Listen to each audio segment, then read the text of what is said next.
കേരളത്തിന് ഒരു കേന്ദ്രമന്ത്രി എന്നൊരു വാക്ക് മോദി നൽകിയിരുന്നു. ഇന്ന് ആ വാക്ക് പാലിക്കുകയാണ് നരേന്ദ്രമോദി. പുതിയ സംസ്ഥാന അധ്യക്ഷൻ ആരാണ് എന്നൊരു ചോദ്യം നിരവധി തവണയായി ഉയർന്നു വരുന്നുണ്ട്. താക്കോൽ സ്ഥാനം ഇപ്പോൾ ശോഭാ സുരേന്ദ്രന് നൽകുമോ എന്നതാണ് ചോദ്യം. കേന്ദ്രമന്ത്രി സ്ഥാനം ശോഭാ സുരേന്ദ്രന് നൽകാൻ ഒരുങ്ങുന്നു എന്നാണ് പുതിയ റിപ്പോർട്ടുകൾ വരുന്നത്. സുരേഷ് ഗോപിയുടെ ഇടപെടൽ തന്നെയാണ് ഇതിനു പിന്നിലും. പാർട്ടിക്കുള്ളിൽ തന്നെ പിന്നിൽ നിന്നും നിരവധി കുത്തുകൾ ഏറ്റുവാങ്ങുക കൂടിയാണ് ശോഭാ സുരേന്ദ്രൻ ഇന്ന്. പലപ്പോഴും അതിനെക്കുറിച്ച് പറഞ്ഞുകൊണ്ട് ശോഭാ സുരേന്ദ്രൻ തന്നെ രംഗത്ത് വന്നിട്ടുമുണ്ട്. എന്നാൽ നരേന്ദ്രമോദിക്ക് ഇത്തവണ ആലപ്പുഴയിലെ ശോഭാ സുരേന്ദ്രന്റെ പ്രകടനം വലിയ രീതിയിൽ തന്നെ ബോധിച്ചിട്ടുണ്ട് എന്നാണ് റിപ്പോർട്ടുകൾ പറയുന്നത്. അമിത്ഷായും സുരേഷ് ഗോപിയും ശോഭാ സുരേന്ദ്രന് വേണ്ടിയുള്ള കരുനീക്കങ്ങൾ തുടങ്ങിയിട്ട് നാളുകളായി. തിരഞ്ഞെടുപ്പ് കാലത്ത് മാത്രം BJP മുൻനിരയിലേക്ക് ഉയർത്തിക്കൊണ്ടുവരുന്ന ഒരു നേതാവാണ് ശോഭാ സുരേന്ദ്രൻ എന്നാണ് ഇതിനു മുൻപ് നമ്മൾ എല്ലാവരും പറഞ്ഞിരുന്നത്. എന്നാൽ അങ്ങനെയല്ല, ശോഭാ സുരേന്ദ്രനെ നിർണായകമായ പല കാര്യങ്ങളും ഏൽപ്പിക്കാൻ മോദി ഒരുങ്ങുകയാണ് എന്നാണ് റിപ്പോർട്ടുകൾ. ഇത്തവണയും സംഭവിച്ചത് അങ്ങനെ തന്നെയാണ്. ശോഭാ സുരേന്ദ്രന് ശരിക്കും ആറ്റിങ്ങലിലോ പാലക്കാടോ മത്സരിക്കാനായിരുന്നു താല്പര്യം. കോഴിക്കോടിന്റെ സംഘടനാ ചുമതല നൽകിയത് ആ മണ്ഡലത്തിൽ മത്സരിക്കാൻ ആയിരിക്കുമെന്ന് പ്രതീക്ഷിച്ച് ശോഭാ സുരേന്ദ്രൻ അന്ന് പ്രവർത്തിക്കുകയും ചെയ്തു. എന്നാൽ പാർട്ടി ശോഭയെ നിയോഗിച്ചത് ആലപ്പുഴയിലേക്കാണ്.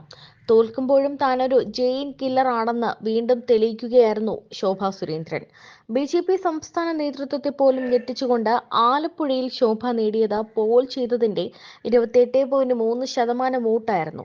ഈ മുന്നേറ്റം തന്നെയാണ് CPM പ്രതീക്ഷകളെയൊക്കെ തകർത്ത് കളഞ്ഞത്. BJPക്ക് വേണ്ടി അക്കൗണ്ട് തുറന്നത് സുരേഷ് ഗോപിയാണ്.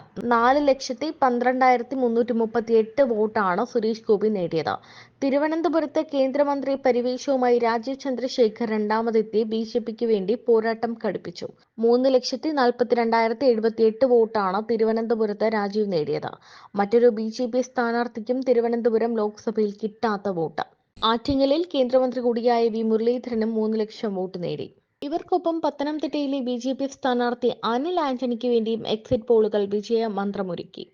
എന്നാൽ അനിലിന് പ്രതീക്ഷ കാക്കാനായില്ല. ഇവിടെയാണ് ശോഭാ സുരേന്ദ്രന്റെ 2,99,648 വോട്ടിന്റെ പ്രസക്തി. ശോഭയുടെ ഈ വോട്ട് പിടുത്തമാണ് ആലപ്പുഴയിലെ CPM കനൽ തിരികെടുത്തിയത്. മത്സരിക്കുന്ന മണ്ഡലങ്ങളിലെല്ലാം വോട്ട് ഉയർത്താൻ കഴിയുന്ന ജനപ്രീതി തനിക്കുണ്ടെന്ന് വീണ്ടും വീണ്ടും തെളിയിക്കുകയായിരുന്നു ശോഭാ സുരേന്ദ്രൻ. താൻ 3 ലക്ഷം വോട്ട് നേടുമെന്ന് പറഞ്ഞുകൊണ്ടാണ് ശോഭാ സുരേന്ദ്രൻ മത്സരിച്ചത്. സർവേകളിലും ഒന്നും ശോഭയ്ക്ക് ആരും വിജയം പ്രതീക്ഷിച്ചില്ല.